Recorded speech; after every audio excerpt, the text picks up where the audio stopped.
Hello students, मेरा नाम उमेश कुमार है। जैसा कि आपको पता ही होगा कि बीएससी फिफ्थ सेम के आपके एग्जाम आ चुके हैं। तो इस वीडियो में मैं आपको ring theory and group theory के कुछ शॉर्टकट्स ट्रिक्स के अकॉर्डिंग मैं आपको क्वेश्चंस कराऊंगा। तो लगभग मैं इसमें 3 यूनिट कवर करूंगा स्टूडेंट, आपको ring theory and group theory की। और स्टूडेंट जो नेक्स्ट वीडियो अपलोड करूंगा मैं करूंगा लीनियर अलजेब्रा पर।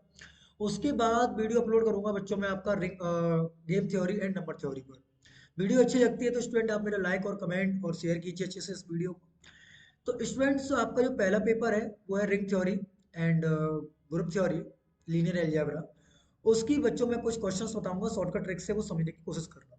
तो उसके लिए स्टूडेंट आपको पहले फाइव फंक्शन और टाउ फंक्शन समझना होगा, वो होता क्या है। देखिए, अगर आपके पास कोई भी नंबर है एन, उस नंबर को आपने फैक्टर किए। फैक्टर किस तरीके से किए? पी की पावर ए इंटू क्यू की पावर बी इंटू आर की पावर सी टाइप से आपने उसके फैक्टर कर लिए। ठीक है स्टूडेंट्स। तो अगर वो कहता है कि फाइव एन फंक्शन निकालो, क्या निकालो? Five N. फाइव एन वो सारे नंबर होते हैं जो एन के साथ को प्राइम। तो आपको करना क्या है, फाइव एन निकालने के लिए फॉर्मूला लिख दे रहा हूँ। N one minus one upon p, one minus one upon q. ऐसे करके आप इसका फाइव एन निकाल सकते हैं। अगर टावर पूछे, नंबर ऑफ डिवाइड पूछे, तो आप निकालेंगे क्या? टावर नंबर ऑफ डिवाइड देता है। तो टावर निकालने के लिए क्या करेंगे आप लोग? ए प्लस वन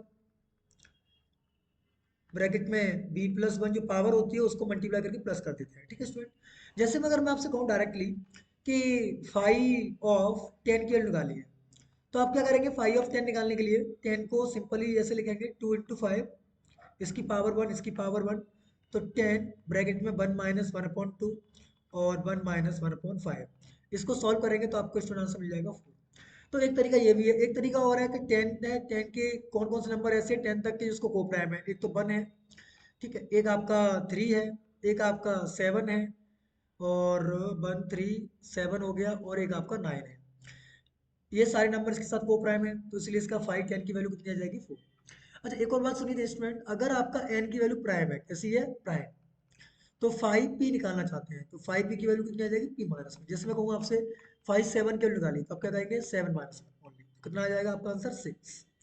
तो जो फाइव एन फंक्शन होता है वो देता है नंबर, वो सारे नंबर के एन से छोटे हों और को प्राइम उसके साथ।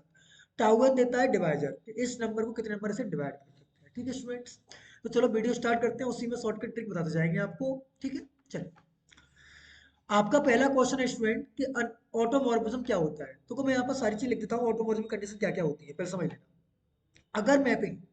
अगर मैपिंग होमो है, कैसी है? होमो। प्लस वन वन है, ठीक है, और प्लस ऑन टू है, ठीक है। अगर कोई mapping one one plus on to है और सेम ग्रुप पे डिफाइंड है, किस पे डिफाइंड है? सेम ग्रुप पे। तो वो मैपिंग जो कहलाती है वो ऑटो कहलाती है। कैसी कहलाती है? ऑटो। कैसी कहलाती है? Auto, automorphism. अगर homo plus one one plus on two और डिफरेंट ग्रुप पे डिफाइंड है तो उसे आइसोमॉर्फिज्म कहते हैं। क्या कहते हैं स्टूडेंट? आइसोमॉर्फिज्म। अब होमोमॉर्फिज्म होता क्या है पहले वो समझिए आप लोग। कि आप करेंगे क्या? Function of x operation by equal to function of x operation दूसरा दिया जाएगा फंक्शन ऑफ बाई। अगर ये बराबर आ जाता है तो आप कहेंगे वो होमोमॉर्फिज्म है। कैसी है? होमोमॉर्फिज्म। तो जो mapping homomorphism plus one one और ऑन टू और सेम ग्रुप पे डिफाइंड है, मतलब कोडोमेन भी वही है उसका और डोमेन भी वही है, तो उस मैपिंग को बोलते हैं हम लोग ऑटोमॉर्फिज्म। क्या बोलते हैं स्टूडेंट? ऑटोमॉर्फिज्म। तो ऑप्शन देख सकते हैं, an automorphism, and automorphism one one भी होना चाहिए और ऑन टू ऑन भी होना चाहिए, तो उसको बोलते हैं हम लोग ऑटोमॉर्फिज्म। इसको आइसोमॉर्फिज्म भी बोल सकते हैं हम लोग। आइसोमॉर्फिज्म जब होता है जब डिफरेंट ग्रुप पे डिफाइंड होता है, ठीक है। तो उसमें ऑटोमॉर्फिज्म पूछा है तो homo plus one one. Okay student.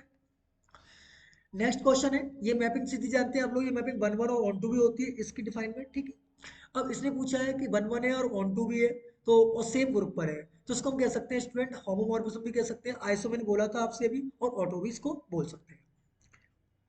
आगे अगला क्वेश्चन स्टूडेंट कि अगर कोई ग्रुप अबेलियन है तो एफ एक्स बराबर एक्स इनवर्स इमेज जो होगी वो कैसी हो जाएगी। तो सीधी बात है स्टूडेंट, इसे चेक करना पड़ेगा एफ एक्स बराबर जो एक्स इनवर्स है, तो पहले होमो है कि नहीं है, पहले वो चेक करते हैं। क्योंकि F of x operation by करेंगे हम लोग, तो F of x operation F of by होना चाहिए। तो F of x F of by होगा जब जब वो कैसी होगी? अबेलियन। तो ये कैसा है? ऑटोमॉर्फिज्म। ये कंडीशन भी स्टूडेंट आपकी, ठीक है। अगला क्वेश्चन है, देखो काफी इंपॉर्टेंट है कि नंबर ऑफ क्या, how many automorphism of Z12 to Z12। तो Z12 जब भी ऑटोमॉर्फिज्म पूछता है तो 5n ऑटोमॉर्फिज्म होते हैं। कितने होते हैं स्टूडेंट? 5n। कितने होते हैं स्टूडेंट? 5n। तो नंबर ऑफ ऑटोमॉर्फिज्म आपसे पूछता है तो 5n निकालना है, तो 5 12 की वैल्यू निकालेंगे स्टूडेंट। तो मैंने आपको बताया था 12 के फैक्टर करो तो 2 की पावर 2 इंटू 3 फैक्टर हो जाएंगे इसके। तो 5 12 की वैल्यू कैसे निकालेंगे स्टूडेंट, अभी बताया था मैंने आपको। 12 का 12 लिखेंगे, 1 माइनस 1/2 और 1 माइनस 1/3। जब इसको सॉल्व करेंगे स्टूडेंट तो आपका आंसर आ जाएगा 12 इंटू 1/2 इंटू 2/3। इससे कट करेंगे 2 टाइम तो 2 2 जा 4, तो इसका आंसर आ जाएगा स्टूडेंट आपका 4। Clear student. अगला क्वेश्चन है स्टूडेंट, जैसे कि अभी ये क्वेश्चन नंबर 2 था, वही क्वेश्चन नंबर आपका 5 है, ये सेम क्वेश्चन है। तो ये भी एक ऑटोमॉर्फिज्म हो जाएगा, 1 1 ऑन 2 का सेम ग्रुप पे डिफाइंड है। अगला क्वेश्चन है स्टूडेंट ऑटोमॉर्फिज्म ऑफ जेड 10, तो 5 10 निकाल देंगे इसका हम लोग। तो 5 10 की वैल्यू कैसे निकालेंगे स्टूडेंट, मैंने बताया था आपको। कैसे निकालेंगे कि 2 इंटू 5 लिख लेंगे इसे। तो यहाँ से क्या करेंगे, 2 इंटू 5 को एक तरीका और होता है, अगर दोनों प्राइम नंबर है तो यहाँ 5 2 लिख सकते हैं हम लोग, इंटू 5 5 लिख सकते हैं। अब दोनों प्राइम है तो 2 की तो 1 हो जाएगी और 5 5 की वैल्यू 4 हो जाएगी, तो 4 इंटू 1 यानी कि 4 हो जाएगा आंसर आपका इसका। It is clear. अगला क्वेश्चन स्टूडेंट आपका 7 वाला, तो देखिए इसमें एक ये एलिमेंट है और एक ये एलिमेंट है, एक एलिमेंट है। आइडेंटिटी तो सब पे मैप करती है, तो ऑटोमॉर्फिज्म ऑफ जी निकालेंगे तो आपका S3 का ऐसा होगा, क्योंकि 3 एलिमेंट है। इट इज क्लियर, क्योंकि S3 में कितने एलिमेंट होते हैं, 6। फिर आगे स्टूडेंट नंबर ऑफ ऑटोमॉर्फिज्म पूछे Z7 से लेके Z7 तक। तो Z7 से लेके Z7 तक पूछे तो 5 7 निकालेंगे, 5 7 7 प्राइम है तो 7 माइनस 1 यानी कि 6 आंसर आ जाएगा आपका। तो इसका आंसर हो जाएगा 6। अब ये पूछा है कि एफ एक्स बराबर एक्स की मैपिंग कैसी है, तो सीधी बात है, पहली बात तो होमो नहीं है। होमो क्यों नहीं होगा, F x F of x operation by बराबर एफ बराबर नहीं लिख सकते, इसलिए ये होमोमॉर्फिज्म नहीं होगी। अगला क्वेश्चन है स्टूडेंट कि अगर जी अबेलियन है तो उसके सेंटर लाए, जो जी डैश है यहाँ पर ड्रॉ कर रहा है सेंटर को। तो जी डैश आपका सेंटर को ड्रॉ कर रहा है स्टूडेंट यहाँ पर। तो आपको पता होना चाहिए कि जी डैश जब भी होगा तो उसमें आइडेंटिटी एलिमेंट होगा, तो जी डैश जो होगा वो आपका क्या होगा स्टूडेंट, आइडेंटिटी। तो सेंटर लाइन में कितने एलिमेंट होंगे, एक, यानी कि आइडेंटिटी। अगला क्वेश्चन है ऑटोमॉर्फिज्म ऑफ जेड 6 पूछा है, तो इस तरीके से नहीं करना है आपको स्टूडेंट। तो जेड 6 का मतलब 5 6 निकाल देना है। तो 5 6 की वैल्यू क्या होगी, 2 इंटू 3। तो 5 2 की वैल्यू 1 होती है, इसकी वैल्यू 2 होती है, तो 2 इंटू 1 कितना हो जाएगा आंसर, 2। अगला क्वेश्चन स्टूडेंट जी डैश मैंने बताया था अभी आपको, सेंट्रलाइजर होता है, और सेंट्रलाइजर और नॉर्मलाइजर दोनों के दोनों नॉर्मल सब ग्रुप होते हैं स्टूडेंट, चाहे सेंट्रलाइजर हो चाहे नॉर्मलाइजर हो। तो इसका ऑप्शन नंबर सी सही हो जाएगा स्टूडेंट। अगला क्वेश्चन है student Z automorphism of Z 50, तो सीधी बात है जेड एन जो होता है स्टूडेंट वो हमेशा साइक्लिक होता है। कैसा होता है, साइक्लिक। तो ऑटोमॉर्फिज्म ऑफ जेड एन भी कैसा होगा स्टूडेंट, साइक्लिक होगा।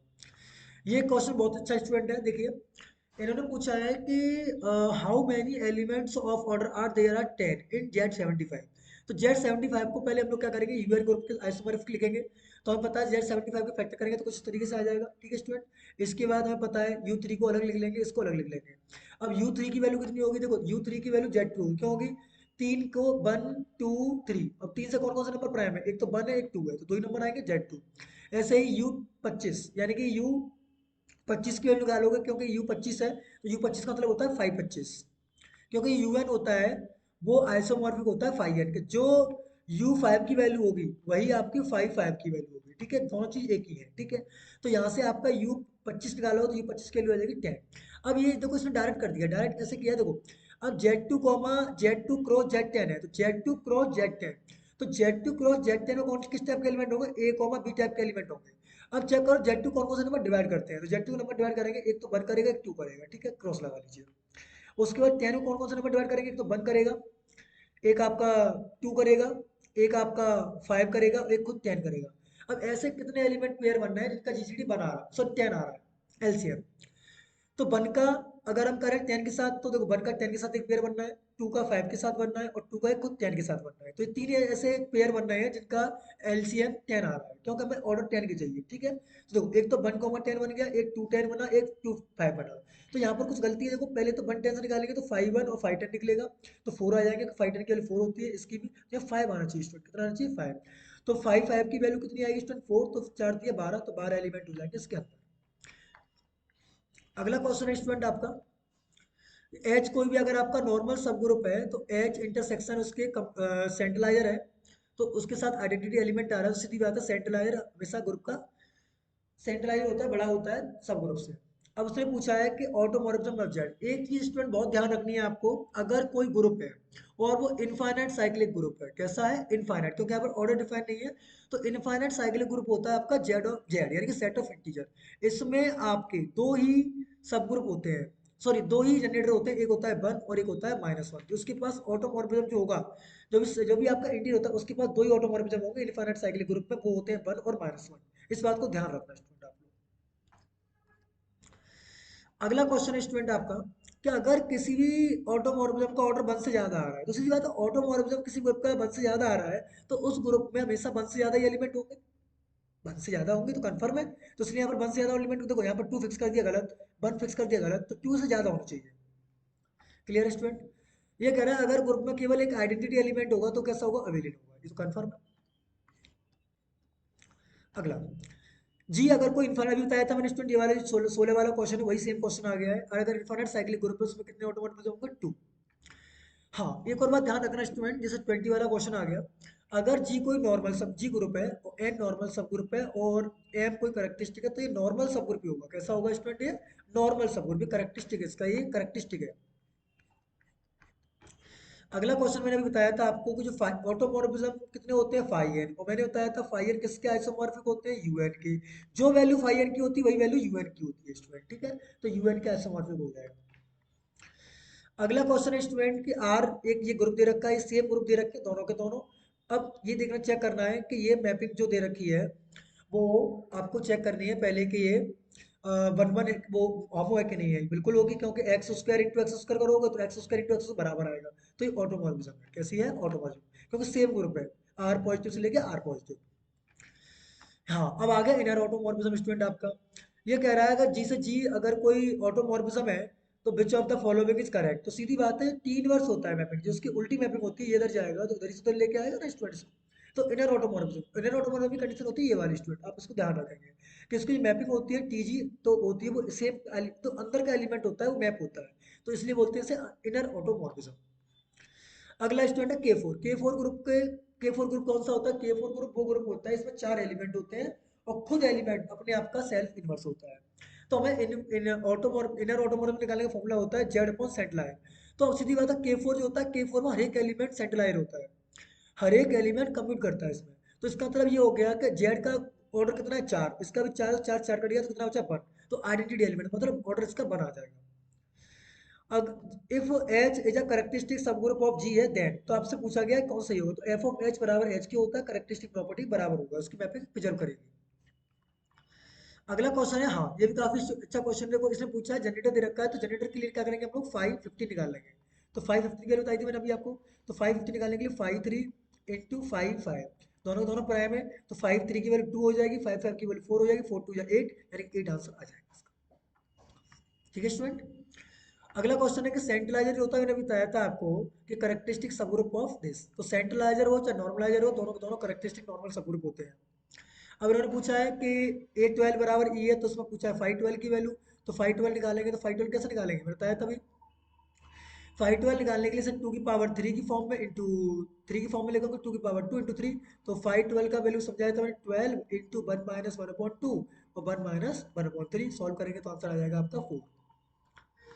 अगला क्वेश्चन है स्टूडेंट आपका कि अगर कम्यूटेटर, वही जो बार बार क्वेश्चन आ रहा है करेक्टरिस्टिक नॉर्मल सबग्रुप का, सॉरी करेक्टरिस्टिक नॉर्मल सबग्रुप ही होता है ये, तो अगर कम्यूटेटर सबग्रुप होता है, कम्यूटेटर में पूछ रहा है सेंट्रलाइजर का, तो सेंट्रलाइजर का होगा तो वो नॉर्मल सबग्रुप में जाएगा। अगला क्वेश्चन है कि ऑटोमॉर्फिज्म, तो ऑर्डर ऑफ एफ है, तो सीधी बात देखो ध्यान रखना, अगर कोई मैप ऑटोमॉर्फिज्म है तो आइडेंटिटी आईडी मैप होती है, इनवर्स इनवर्स मैप होता है, ठीक है। ऑर्डर जितना इधर डोमेन का ऑर्डर होगा इस एलिमेंट का, उधर ही कोडोमेन का ऑर्डर होगा। तो यानी कि ये तो कोडोमेन का ऑर्डर दे रखा है, तो सीधी बात है जो डोमेन का ऑर्डर होगा वही कोडोमेन के ऑर्डर के बराबर होगा। अगला क्वेश्चन कितना अच्छा है स्टूडेंट, 65। तो हम निकालेंगे यहाँ से 5 ऑफ 65 की वैल्यू, तो 5 ऑफ 65 को लिख सकते हैं 5 ऑफ 13 इंटू 5 ऑफ 5, तो 5 ऑफ 13 की वैल्यू 12 हो जाएगी, तो प्राइम में कम कर देंगे, 5 ऑफ 5 की वैल्यू 4 हो जाएगी, तो 12 4 जा 48, तो इसका राइट आंसर हो जाएगा 48। अब क्लास इक्वेशन की बात आ गई इसमें, तो मैं क्लास इक्वेशन में आपको बहुत ध्यान से ट्रिक बताऊंगा, कोई भी क्वेश्चन आपको सॉल्व करने की जरूरत नहीं पड़ेगी, ठीक है। देखिए क्लास इक्वेशन, तो क्लास इक्वेशन क्या होती है, कोई भी एलिमेंट ए अगर क्लास इक्वेशन में है तो x b inverse x type का लिख जाए तो हम कहेंगे एक बी के कॉन्ग्रुएंस हो गया, ठीक है। तो एक एलिमेंट क्लास इक्वेशन वही रहती है, ठीक है स्टूडेंट। अगला क्वेश्चन है स्टूडेंट कि जेड जी सेंटर को नोट करता है और नॉर्मलाइजर जो होगा वो पूरा का पूरा ग्रुप के बराबर होना चाहिए तभी होगा ऐसा, ठीक है, ये कंडीशन होती है। ये भी आपको याद रखना है कि order of g upon order of g dash जो होता है वो नॉर्मलाइजर के बराबर होता है, पीछे पढ़ा दिया था मैंने अगला क्वेश्चन है कि अगर जी कोई फाइनाइट है, कैसा है, फाइनाइट है, तो अगर फाइनाइट तो नॉर्मलाइजर जो होगा उसका क्या, नॉर्मलाइजर वो सेंटलाइजर बराबर होंगे उसके, ठीक है। हाँ, अब चीज को समझिए बच्चों, अगर कोई भी ग्रुप है जिसका ऑर्डर अगर आप पी की फॉर्म में लिख पाते हैं, कैसे लिख पाते हैं, पी क्यू, पी यहाँ पर प्राइम है, तो ये नॉन अबेलियन ग्रुप होगा, पहली बात कैसा होगा, नॉन अबेलियन। और इसके सेंटर में अगर कोई ग्रुप पी क्यू फॉर्म में लिखा जा सकता है तो उसके सेंटर में कितने एलिमेंट होंगे, पी एलिमेंट होंगे, इस बात को ध्यान देना। तीसरी बात, इसके पास क्लास इक्वेशन में कितने एलिमेंट होंगे, इसके पास क्लास इक्वेशन में एलिमेंट होंगे P square minus P plus one element होंगे, इसके पास कितने स्टूडेंट होंगे, P square minus P plus one element होंगे। अगर कोई एलिमेंट ग्रुप का ऑर्डर पी की फॉर्म में लिखा जा सकता है तो नॉन अबेलियन होगा, और उसका जो सेंटर होगा उसमें सेंटर में जो एलिमेंट होंगे वो, सॉरी हाँ, सेंटर वाली जो एलिमेंट होगा पी एलिमेंट होंगे। क्लियर है यहाँ तक। अब देखिए क्वेश्चन है कि अगर कोई पी की ग्रुप का है तो P is a prime number, तो उसके सेंटर में कितने एलिमेंट होंगे, पी सेंटर में एलिमेंट होंगे स्टूडेंट, ठीक है। अगला क्वेश्चन है स्टूडेंट आपका कि अगर कोई भी जी फाइनाइट ग्रुप है तो उसके ऑर्डर ऑफ क्लास इक्वेशन जो होगी वो होगी order of g upon order of centralise, ये वाला क्वेश्चन था इसका, ठीक है। हाँ, क्लास इक्वेशन का फॉर्मूला आपको याद रखना है, ऑर्डर ऑफ सेंट्रलाइजर वो सारे एलिमेंट जो सेंटर में बिलोंग नहीं करते हैं, order of g upon order of normaliser, इस बात को ध्यान रखना, पेपर में आ सकता है क्वेश्चन। हाँ, मैंने भी बताया था आपको, सॉरी कहाँ गया, P square plus P minus one, P square plus P minus one, yes ये थोड़ा गलती हो गया। देखिए, तो ये मैंने बोला था अगर कोई पी क्यू ऑर्डर का ग्रुप है तो उसमें कितने एलिमेंट होंगे, P square plus P minus one, कितने होंगे, P square plus P minus one element होंगे इसके अंदर, अगर कोई पी की ग्रुप का लिखा गया है। और ये 27 है, 27 को कैसे लिख सकते हैं, 3 की पावर 3, तो पी की फॉर्म में लिख के तो कितने एलिमेंट होंगे इसके पास, 3 का स्क्वायर प्लस 3 माइनस वन, कितने हो गए, 9, 9 और 3 12 माइनस 1 11, ठीक है। एक और बात स्टूडेंट, अगर कोई ग्रुप पी स्क्वायर फॉर्म में लिखा जा सकता है तो होगा अबेलियन, अगर पी की फॉर्म में लिखा जा सकता है तो नॉन अबेलियन, ठीक है स्टूडेंट। तो ये हो गया अबेलियन। अगला क्वेश्चन, 130 है तो 11 का वर्ग लिख सकते हैं, 11 का वर्ग मतलब पी का स्क्वायर लिख सकते हैं, तो अबेलियन हो जाएगा ये। अगला क्वेश्चन, मैंने बताया था स्टूडेंट अगर कोई ग्रुप है इसका ऑर्डर पी की पावर एन है तो उसका जो सेंट्रलाइज होता है वो हमेशा किससे, ऑर्डर उसका वन से बड़ा ही होगा हमेशा, इस चीज को ध्यान रखें।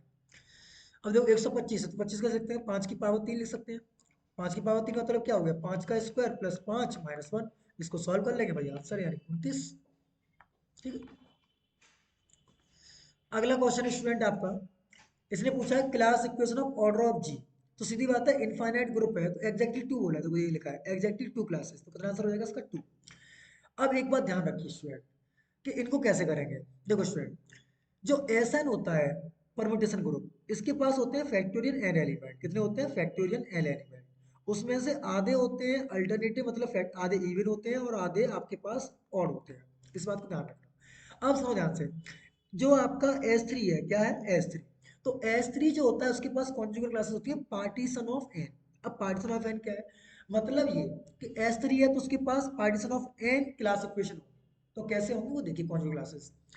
अब कहोगे सर इसकी वैल्यू कैसे निकालेंगे, देखो वन को कितने से लिख सकते हैं, एक तरीके से, दो को कितने से लिख सकते हैं, देखो दो को एक तो टू प्लस जीरो फॉर्म लिख सकते हैं, एक वन प्लस वन तरीके से लिख सकते हैं, तो पी ऑफ वन की वैल्यू तो कितनी होती है वहां से वन, और पी ऑफ टू की वैल्यू होती है टू, दो तरीके से लिख सकते हैं, तीन को लिख सकते हैं हम लोग तीन तरीके से, चार को लिख सकते हैं हम लोग पांच तरीके से, और पांच को लिख सकते हैं हम लोग सात तरीके से, और छह को लिख सकते हैं हम लोग 11 तरीके से। इसको लिख के देखना, मैं आपको एक मूवी सजेस्ट करूंगा रामानुजन वाली, तो उसमें इस पार्टीशन का काफी यूज किया गया है, रामानुजन मूवी है, उसमें देखना काफी अच्छी तरह सिखाया गया है, ठीक है ना। तो सिंपल सा अपना S3 है तो S3 में कितने होंगे P3, तो P3 की वैल्यू कितनी होगी तीन, क्योंकि तीन को तीन तरीके से लिख सकते हैं, क्यों लिख सकते हैं, देखो एक तो तीन प्लस जीरो तरीके से लिख सकते हैं, एक वन प्लस टू लिख सकते हैं, एक वन प्लस वन तरीके से लिख सकते हैं, तीन तरीका हो गया कि नहीं हो गया, तो तीन आ गया। SN PN के होगा पार्टीशन के, ठीक है स्टूडेंट। S6 आ गया तो P6 क्या होगा, P6 में कितने बताया मैंने 11। S3 आ गया, S3 में कितने होंगे P3, तो P3 तीन क्लास इक्वेशन चेक करो कहां पर है, एक दो तीन, ये सही है, यहाँ कितनी है चार गलत, यहाँ कितनी है चार गलत, यहाँ कितनी है एक दो तीन चार पांच, पांच गलत, क्योंकि S3 में होगी P3 क्लासेस और P3 का मतलब तीन, तो एक दो तीन। It is clear to everyone. अगला क्वेश्चन, अगर कोई ग्रुप का ऑर्डर P की पावर n तरीके से लिखा जा सकता है तो उसके सेंटर में आइडेंटिटी नहीं हो सकती, ठीक है।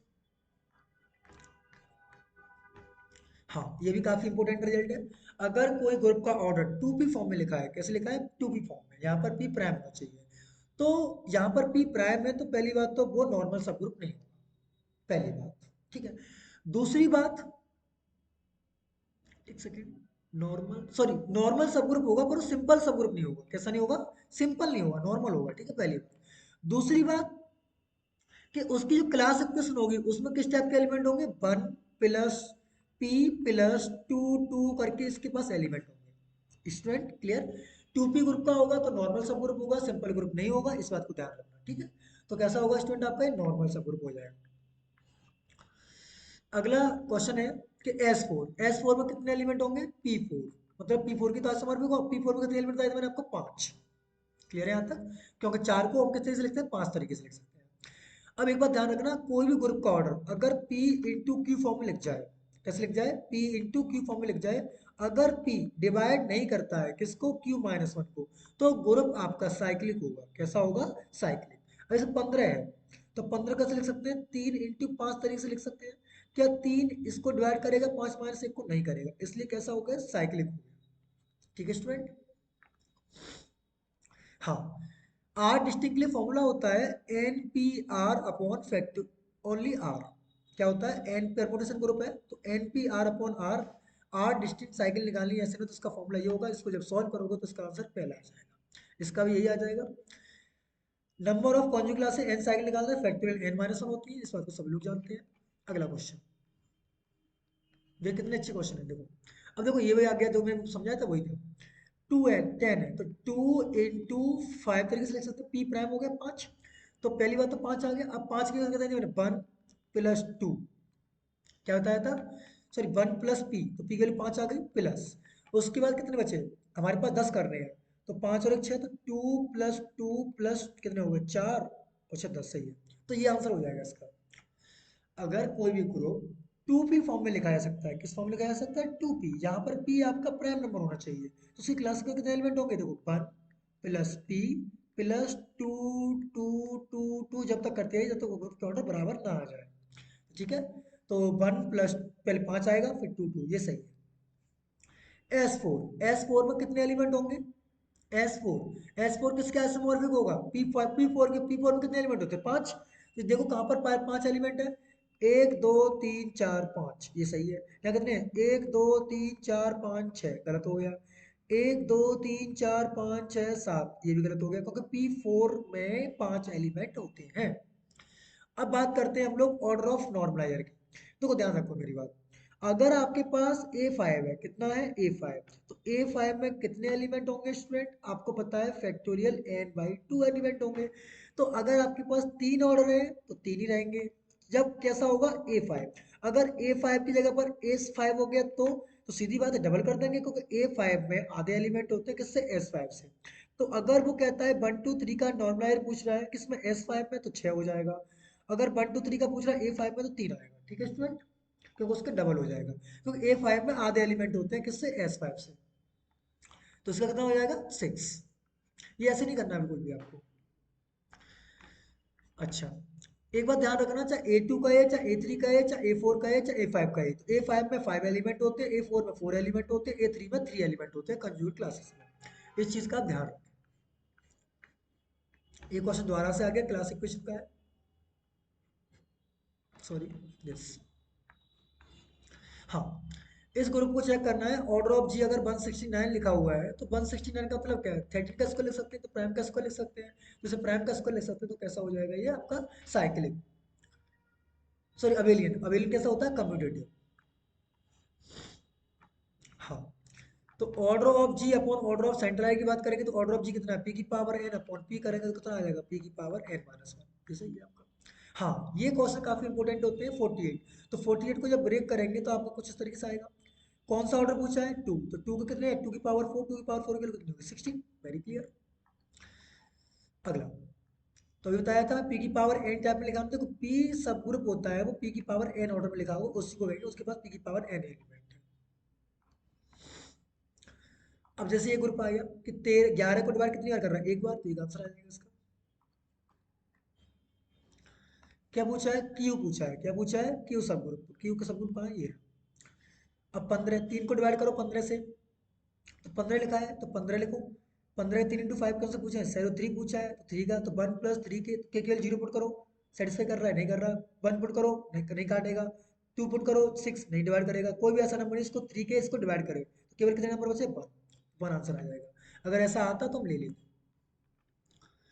अगला क्वेश्चन है student, a group of order 2p, तो ऑर्डर 2p का होगा, सीधे बताया था मैंने, p सब ग्रुप होंगे उसके पास।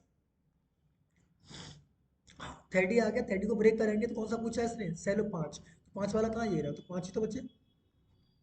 फैक्टर करके देखो कहाँ पर कौन पूछ रहा है, वही आंसर है आपका। एस फोर में कितने एलिमेंट होंगे, फैक्टोरियल 4, फैक्टोरियल 4 के लिए कितने आएगा, 24, 24 के फैक्टर करें 2 की पावर 3 इंटू 3, तो कितना पूछा, सेलो 2, 2 वाला कहाँ पर, ये रहा, तो 2 की पावर n एलिमेंट होंगे यानी कि 8। अगला क्वेश्चन 28, 28 की फैक्टर करो, 7 गुणा 4, तो यानी कि 2 की पावर 2, तो 2 की पावर 2 करोगे तो 2 वाला पूछा है, तो 2 वाला कहाँ है, ये रहा, तो इसका आंसर क्या हो जाएगा, 4। 168 है, तो 168 7 का पूछा है, तो उसने पूछे हैं जी कितने हैं, से, सेलो 7 नहीं पूछा है, इस बात का ध्यान रखना। तो 7 को कैसे लिखेंगे, तो 68 के फैक्टर करेंगे, तो 68 के फैक्टर करेंगे तो किस तरीके से आएगा, देखो ये रहा, ये रहा, 168 फैक्टर करेंगे तो इसकी पूछे, 7 के पूछे, 7 को यहाँ लिखेंगे, 7 के डिवाइड बाई कितना, 2 तक की पावर 8, 8 की 24, 1 प्लस, अब कितने नंबर डिवाइड करें, 0 पुट करो, नहीं करेगा, 1 पुट करेंगे तब भी नहीं करेगा, तो इसमें ऐसे कितने नंबर 1 पुट करने पर एक कर रहा है, यस, एक बार तो जा रहा है ना, तो इसलिए 1,8 इसका आंसर हो जाएगा, और 1 ले नहीं सकते क्योंकि ये नॉर्मल सब ग्रुप नहीं है। हाँ, ए फोर में कितने एलिमेंट होंगे, फैक्टोरियल n/2 होंगे, फैक्टोरियल n/2 का मतलब कितना हो गया, फैक्टोरियल 4 के वैल्यू 24, 12, तो 12 को सॉल्व करो, तो 12 के फैक्टर करो, 12 के फैक्टर करोगे तो कितने आएंगे, 2 की पावर 2 इंटू 3, तो किसके पूछे, 2 के पूछे, सेलो 2 को करो तो 2 की पावर 2 कितना हो गया, 4 हो गया। ऐसे 108 के पूछे तो 100 सेलो 3 पूछ रहा है, 3 वाले चेक करो, ये रहा, 3 की पावर 2 यानी कि 9 हो जाएगा। हाँ, 3 की पावर 3 आना चाहिए ना, यहाँ पर कितना है, 108 है, 3 की पावर 3 आएगा, गलत है यहाँ पर, ये आएगा 27। हाँ, सेम क्वेश्चन है, सेलो 11 पूछा है, 11 को एक ही बार लिखा गया है, तो 11 का आंसर ये आ जाएगा। पी की फॉर्म, हाँ मैंने भी बताया था, पी की फॉर्म में लिखा है, अगर पी क्यू को डिवाइड नहीं कर रहा है क्यू माइनस वन को, तो फिर कैसा होता है, साइक्लिक। 33 है, तो 11 गुणा 3 करा, 33 आ गया, क्या 3 डिवाइड कर रहा है 11 माइनस वन को, नहीं कर रहा, तो इसलिए साइक्लिक हो गई। किसका पूछा है, पी की पावर एन का, तो पी की पावर एन ही डिवाइड रहेगा उसका। सेलो पी की बात कर रहा है, तो सेलो पी कैसा होता है, नॉर्मल सब ग्रुप होता है। ऑर्डर कितना पूछा है, 54, तो 54, एक बात ध्यान रखना बच्चों, जो भी ग्रुप 2n टाइप का लिख जाए, वो n यहाँ पर ऑड नंबर हो, कैसा हो, ऑड, तो सिंपल नहीं होता है, कौन सा नहीं होता है, सिंपल नहीं होता। और पहली बात तो मैं आपको कहूँ 95% ग्रुप आपको ऐसे मिलेंगे जो सिंपल नहीं होगा। क्लियर है यहाँ तक।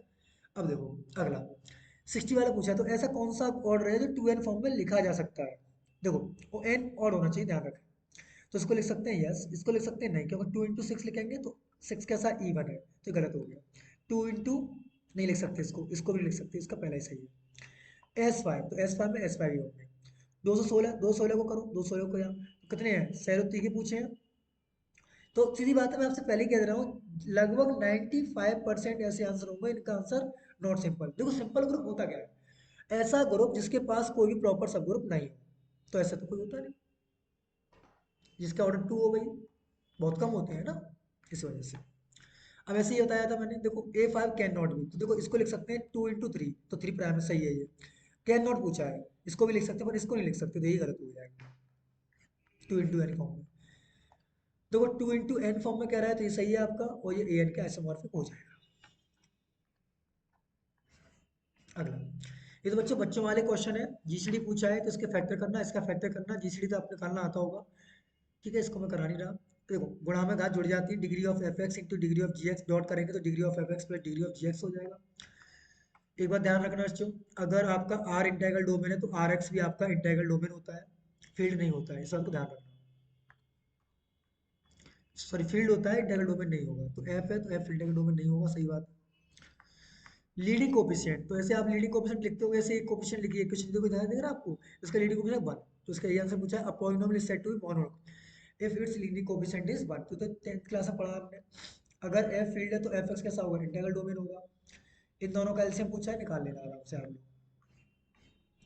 हाँ, ये क्वेश्चन काफी अच्छे क्वेश्चन है, अब ये 8वें वाले से, इसकी मैं शॉर्ट ट्रिक बता रहा हूँ आपको, याद नहीं करना बिल्कुल भी। देखिए इसमें से 2 कॉमन निकालो पहले आप, तो किसके फैक्टर करोगे तो 2 + √में 6i और 2x माइनस रूट में 6i, ये आई मतलब कॉम्प्लेक्स में आ रहा है, तो कॉम्प्लेक्स में रिड्यूजिबल है, अदर देन सब में इरिड्यूजिबल है।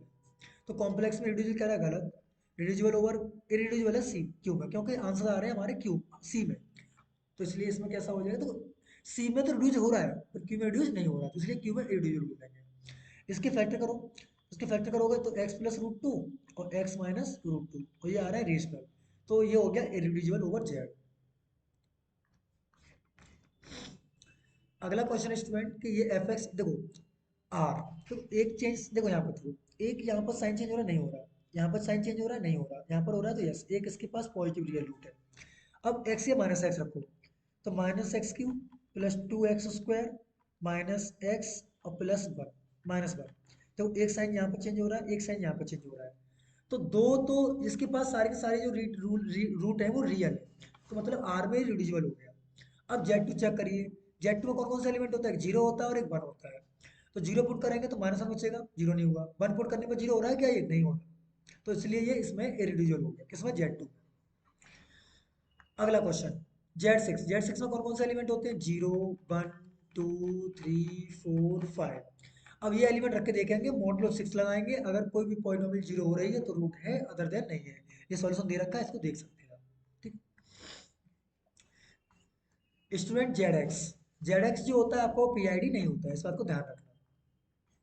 हाँ, इन दोनों को जोड़िए, तब जब जोड़ेंगे तो क्या आएगा, 2x³ आएगा, सब करेंगे तो डिग्री कितनी बचे, 3 तो बचेगी ना इसकी, तो ये सही है। अब इसको चेक करिए, ये इरिड्यूसिबल, तो सीधी बात है, इससे पहले जेड टू में चेक करिए, जेड टू में कौन कौन से एलिमेंट होते हैं, 0 और 1, तो जीरो पुट करोगे तो 2 आ जाएगा, तो 2 से 2 डिवाइड हो रहा है, तो इसको इरिड्यूसिबल हो गया, तो ये हमें इरिड्यूसिबल चाहिए, तो जेड 7 में इरिड्यूसिबल हो जाएगा।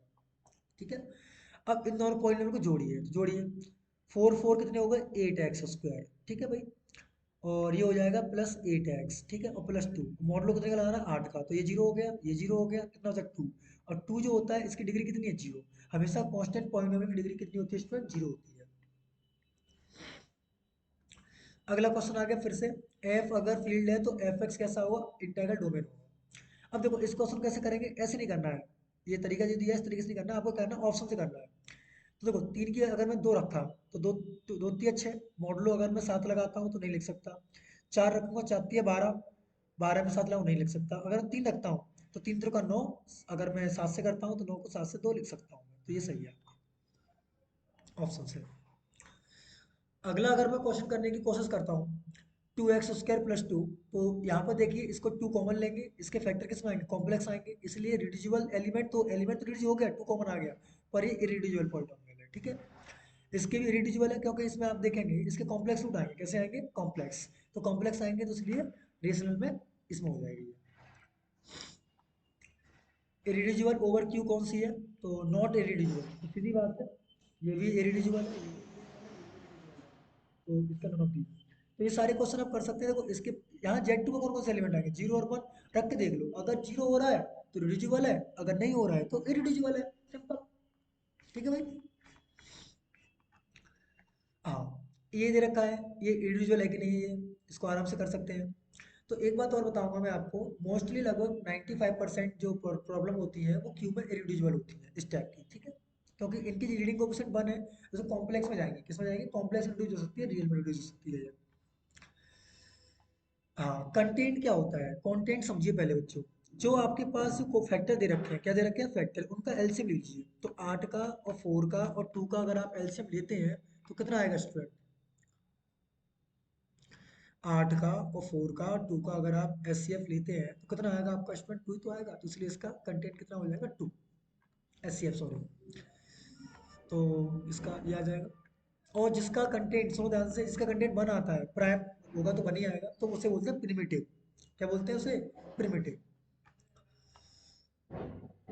अच्छा, एफ एक्स दे रखा है, जी एक्स दे रखा है, तो ओवर जेड 3 पूछा है, तो जेड 3 में कौन कौन से एलिमेंट होंगे, 0 1 और 2, रख रख के देख लेना, जिससे जीरो हो रहा है वो रिड्यूसिबल है, जीरो नहीं हो रहा वो इरिड्यूसिबल है। इनमें से फाल्स चेक कर लेना अपना, ये भी देखो, ये भी फंडामेंटल लॉ है, अगर कोई n डिग्री पॉइंट हो उसके पास n जीरोस होते हैं, सब जानते हैं इस बात को।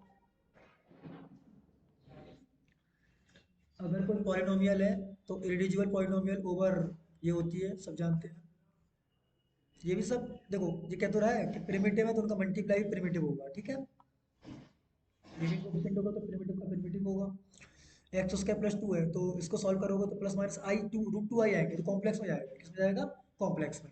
इसके फैक्टर निकालोगे तो एक्स प्लस रूट टू आई और रूट माइनस आई, प्लस माइनस रूट टू आई आ जाएंगे यार। तो इसलिए प्लस माइनस रूट टू आई से क्या हो जाएगा, ये सी ऑप्शन सही हो जाएगा क्योंकि सी में जा रहा है। ये ओवर क्यू होती है, तो रिजल्ट ही है आपका। ये भी चेक कर सकते हैं। देखो इस टाइप का क्वेश्चन करने का तरीका क्या होता है, जैसे क्वेश्चन नंबर 33 है तो 3 की पावर 2 करो, 3 की पावर 2 कितना होगा, 9। नहीं 2 की पावर 3, सॉरी, 2 की पावर 3, 2 की पावर 3 करोगे कितना आ जाएगा, 8। ऐसे इसमें करो 2 की पावर 4, तो 2 की पावर 4 करोगे तो कितना हो जाएगा, 16। ऐसे ही सारे क्वेश्चंस कर सकते हैं स्टूडेंट। तो इसमें मैंने आपको इसमें करा दी स्टूडेंट, आपको 3 यूनिट। अगर वीडियो अच्छी लगी है तो कमेंट करना स्टूडेंट, तो मैं आपको एक नई वीडियो प्रोवाइड करूंगा नंबर थ्योरी, गेम थ्योरी पर स्टूडेंट। Thank you.